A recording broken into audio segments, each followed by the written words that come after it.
This segment is based on chapter 2 and 4, the Book of Liberation and Book of Humanity. It's about the journey of the self and self-care. There's mental health, physical health, diet, and spiritual health. We need a balance of these things to thrive as humans. So up next, we have these 3 lovely experts that can speak to the need of us having a balance of these things. First, let me say you women are just phenomenal. And thank you for stopping by to share this with us. I'm going to have each of you introduce yourselves. So whoever wants to go first, by no particular order, you can unmute yourself and let's get going. Any takers? Okay. So I see 2 people. Okay, so Ami. Hi, ladies. My name is Aminata Cisse. I worked as a therapeutic coach in the developmental disability world, and yeah. Nice to meet you. Hi. Hi, ladies. My name is Seneca Dunmore, born and raised here in Houston, Texas. I am an international speaker and speaker coach. So I coach new and aspiring speakers on how to maximize and monetize their speaking business. And I'm a huge advocate of mental health and self-care. So looking forward to this conversation. Welcome, welcome. Thank you.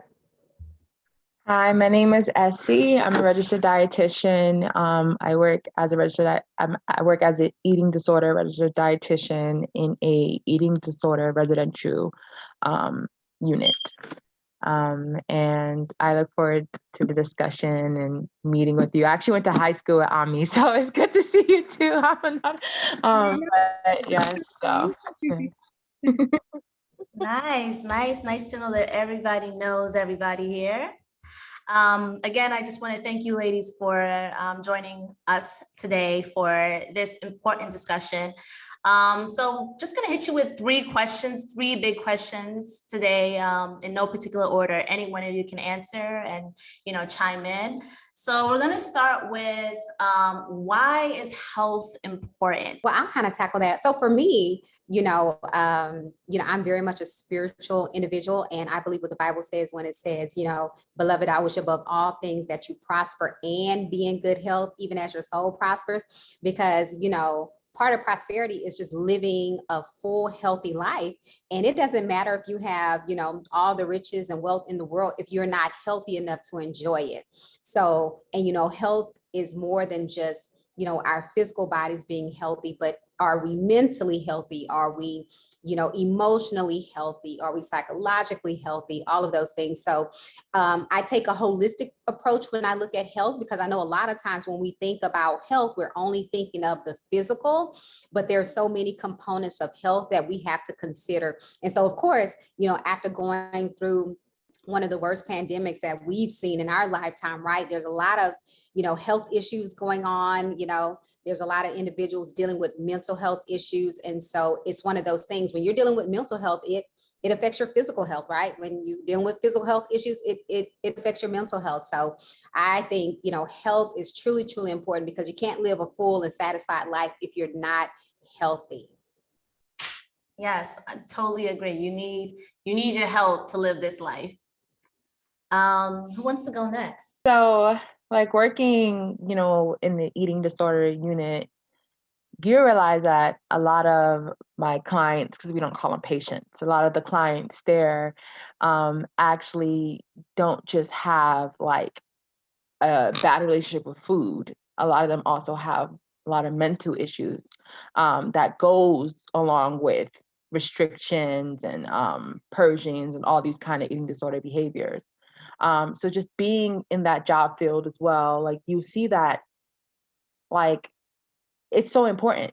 Like I tell my clients all the time, like you can't just be healthy and not be mentally, healthy, or you can't repair your relationship with food without repairing any other psychosis you have, whether it be like the anxiety or, like I said, suicidal or anything mental. It goes hand in hand. And I think that a lot of people don't tend to pay attention to that. Like they try to separate mental health and they try to separate like health. It goes hand in hand. And I think like with more discussions, I guess we will hear more about it, but it's a partnership. So. Nice, nice. I like that word, partnership. All right, Ami, go. Let's go. To me, I believe health is very, very important because it's really difficult to really pour out or give yourself to the world if your internal stuff is not well. And to me, I look at health in very much in a very I look at it from a biological, psychological, and a mental perspective, because in order for you to have optimum good health, all other aspects of your life have to be intact. Because if you're stressed, people don't know that like a lot of times stress that causes a lot of stress into your body, and also not sleeping well, things like that that people don't really look to see that it affects your health. I think really, really plays a good part in how you operate. And just working in the developmental disability department, I really have more of a found appreciation of waking up in the morning and being able to tie my shoes, or being able to pick up a spoon, because the people that I work with a lot of times, they're not able to do all these things. So to them, just those little things that we take for granted really, really plays a big part with them. So health to me is my foundation. Like my smoothies, just making sure I'm fueling myself, because if I'm not okay, there's no way I can take care of my son. There's no way I can even pick up the phone if a friend is reaching out for support that they need. So I think just putting health first before anything else, that should be how everybody should look at life. Good, good, good, good. All right, so in no particular order, I just wanted you ladies to share a few tips, maybe one or two, that you could offer as far as health improvement, because obviously we're all here because we're passionate about health. And there's something that works for each and every single one of us that I think could also be shared and, useful to our viewers. So who wants to go first? So for me, I always tell people like my favorite part of the day is the mornings.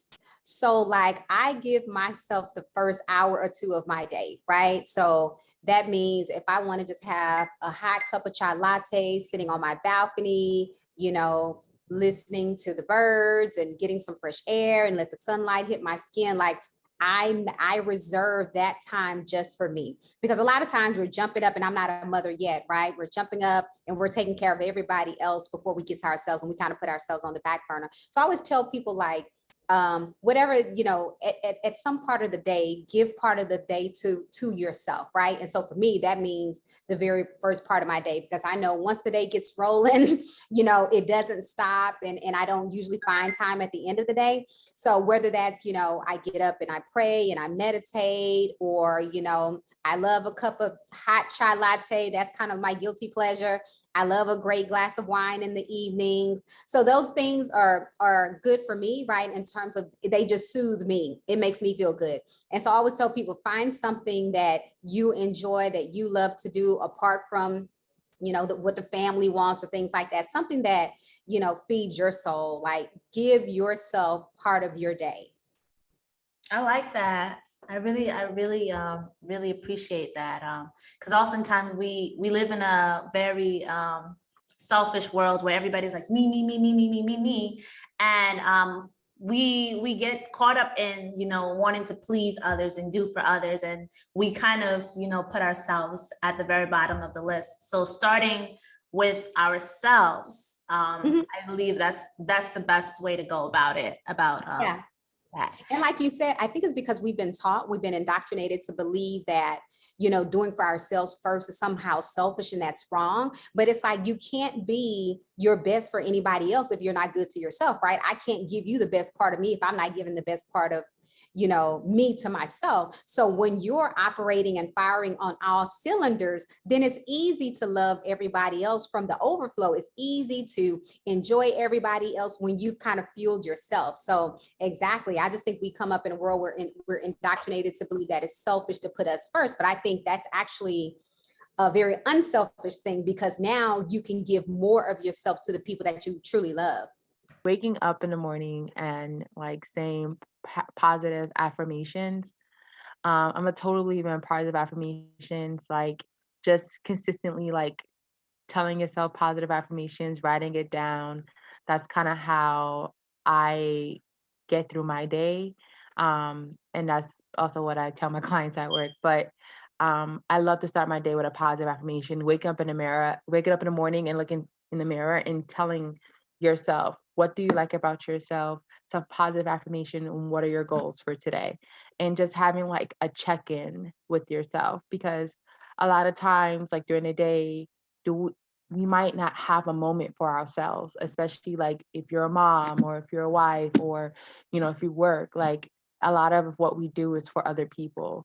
We need to have like time for your own self. So I do take that time in the morning and just like check in with myself in the mirror and tell myself like positive affirmations, what I love about myself, and what my goals are for today. So yes. Nice, nice, nice. All right. Last but not least, Ami, what can you offer as a tip for our viewers as far as health and improving that health? For me, one of the things that's been very helpful, especially just being a mom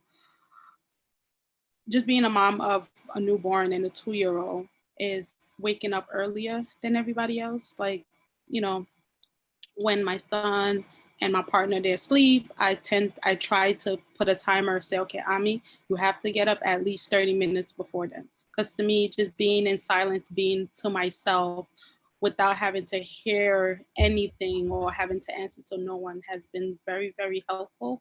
And I know that, we all supposed to shower every day, but to me, water is something that's very, very brings a lot of peace to me. So in that moment when I'm just waking up in the morning, I go in the shower, and I call them mindful showers, where I just let the water run down, and I'm just like, just really meditating and just think about what it is I'm going to do throughout the day, and just think about how I want my day to be. And I realized that when I don't start my morning to myself, I realize that my day is just thrown off. And another thing that I do is I also end my day to myself. Like when my son is asleep and my partner, he's doing his thing, I tend to just go to myself again, where I just, on my phone or I'm reading something. To me, just silence and just being to myself is something that's been very, very helpful. And also is one of the exercises that I work when I'm working with my clients, that I tell them to do, is mindfulness exercises, where paying attention what it is that you see, paying attention to things that I'm hearing, paying attention to like different sensations in my hand. If my hands is like sweaty, just paying attention to those things, and paying attention to different cues in my body to say, okay, you probably need a break, or you probably need time to yourself. So I think those are things that have been very, very helpful in terms of just keeping myself sane and keeping my mental health intact. Yeah, thank you so much, ladies, for that. I love that each and every one of you brought it back to the self, because as much as we are here to live and serve other people, we are also here to live and serve ourselves, so that we can be the best versions of ourselves to other people and for ourselves. In the book of Liberation and Humanity, we discuss a lot about self-preservation, making sure that, we get out of the bed on time, making sure that, we do our meditations, making sure that, spiritually we're okay. I speak to this a lot, especially in the book of Humanity, where I, come clean about my depression and how much it takes for me to get out of bed when I'm in those moments. So I just wanted to touch base with you ladies real quick, like what really stood out to you in those chapters of the book? For me, hold on, I bookmarked it. For me, it was one of the poems that you wrote, Open Wounds. To me, at the bottom part where you spoke about healing, and that stood out to me the most because just reading that, I can feel the trauma that was experienced, and I can feel that one of the things that I teach, one of the things that we really discuss is like trauma really sits in your body. And just reading that, I can see your progression of like in the beginning when you spoke about it, the trauma, just how you feel in it is all, even though you don't say it, but you feel it so much, it's all inside of you. And then in the end, you end it with saying that this healing, that you are gonna grow from this, that there's things that you can do to help yourself in terms of what it is that you've been through, that even though it's an open wound, that you are open to having that chapter in your life where you can find closure, where you can find healing to it. So I thought that was really beautiful. And also in the next chapter where you went into discussing moving from Maryland and then moving to New York, I thought that was a really good segue in terms of discussing what happens next, and also discussing the trauma that you've been through. And also in that same chapter, you're still discussing how, although you have been through all of this, you're not your trauma, and how you're going to just progress through this. And I thought just those chapters stood out to me the most, because trauma to me is something that I don't think we discuss so much. We as a society talk so much about. And because when people think about trauma, they're thinking about maybe getting hurt or like hitting their foot somewhere. They're not realizing that simple things that we bypass cause a lot of trauma, especially being a young kid. A 9-year-old, because you were not like 9-year-old, that trauma sits, like it doesn't go anywhere. And at just psychologically, when you're 8, that's when your personality, your brain starts to develop. So being at that age and having to experience that, and I know a lot of people in our society, they go through things like that even younger, that's never addressed. And so a lot of times what end up happening is either they get diagnosed with something with ADHD, they get diagnosed with other things that without even addressing the trauma, without addressing, hey, this person was abandoned at this age, or this person's was like. So I just thought that it was really it was very transparent of you to really even touch that. And I think more discussions about that needs to happen, because a lot of people in our society experience what it is that you have experienced. I'm curious to hear what Seneca and Essie, whoever wants to go first. I think the vulnerability of it all is one thing that really stood out to me, because it's not easy to be that open, especially you talking about your journey and, like Ami said, the trauma. A lot of people tend to live in their trauma, and a lot of people tend to go back and blame whatever happened like now on that trauma. But you saying that, like, basically you're going to be bigger than the trauma, you're going to let the trauma define you. I thought that that was amazing. And people tend to let the trauma define you. And I think the vulnerability of it all and how open you are, it's like very inspirational to people to be open about things, because there's a lot of, like, to witness that journey that you had and then to see who you are today. It's like it's a great vulnerability that I think we should all take note of. But the overall point of not letting the trauma define you and that you define the trauma, I think was a very inspirational part of the book. Thank you. Thank you so much. It was actually really scary having to revisit it as many times as I've had to whilst writing the book. You know, in my earlier days of writing poetry, I would write it, you know, sign, seal, deliver it, put it away in my phone or journal, whatever I wrote it in. So it really took a lot to put it out there, because for a long time it was trauma that I was embarrassed about. And that's usually a common quality when you experience any type of abuse, sexual, physical, mental, we tend to bury it. And I wanted to, you know, make everyone feel, anyone who's experienced it or anyone who knows somebody that experienced it, feel comfortable with that. So thank you. Last but not least. And anytime you're dealing with trauma, I think one of the hardest things is to accept what happened, and like you said, not allow it to define you. So, you know, I dealt with sexual trauma when I was 17 years old, and I didn't address it until I was 38 years old. Wow. So literally, you know, I never told anybody. I didn't talk to my parents. I didn't get any help for it. And then one day I just kind of had a mental breakdown on the road and called a good girlfriend of mine who was a therapist. And I specifically asked her, could she put me in contact with another therapist who dealt with individuals who dealt with sexual trauma.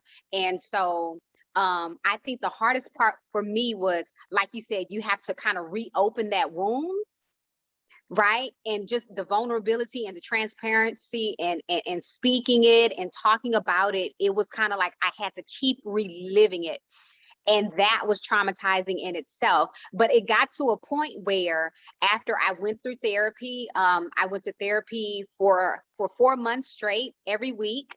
I literally took a semester off from school. I was working on my doctorate. I took a semester off from school just to deal with my therapy and just to deal with my own self-healing. And when I tell you, it was probably the hardest thing I've ever had to do, but it was probably the most liberating thing I could have done for myself, because I did not want to carry that type of trauma into a marriage, into another relationship, right?